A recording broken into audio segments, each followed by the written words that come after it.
live po kami mula rito sa Lubao, Pampanga. At syempre kasama natin ang event chairman at president ng Pilipinas International Balloon Festival Incorporated na si Ginoong Noel Castro. Good morning, sir! Good morning! Hi, sir! Good morning po sa inyo lahat. Sir, I hope you don't mind. Nasumakay na ako rito, ha?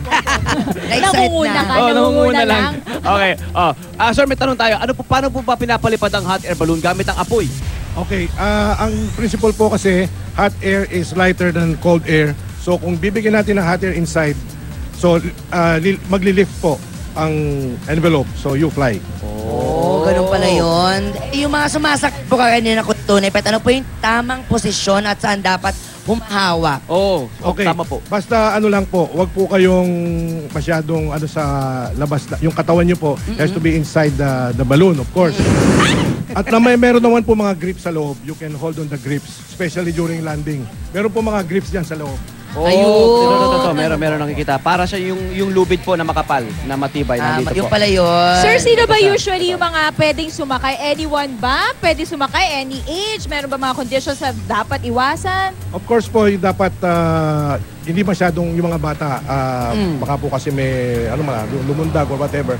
So kailangan yung mga 10 years old and above, ganun. And then yung mga yung mga sasakay, syempre, walang masyadong nervyo. Yes. Pag-panic, tumalon, ganun. Right. So dapat confident. Yan. Correct.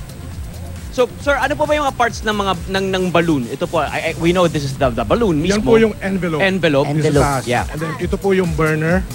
And the basket. the basket. Ayun. Tatlong parts lamang yan. Opo. Okay po. Upper and lower end. Alright. Sir, ito, Yan. question lang namin. At nakita namin, sobrang naka-prepare na yung mga balloon sa paligid namin.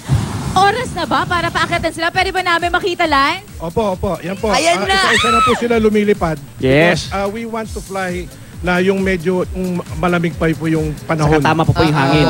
Opo. So right now mga kapuso, Perfect. nakikita natin iba't ibang mga balloons na narito. Mayroon syempre mula sa Pilipinas. Mayroon ako nakikita mula sa Korea. Meron At, sa Belgium. Kuya Pet, nakita ko kanina. Meron taga Thailand.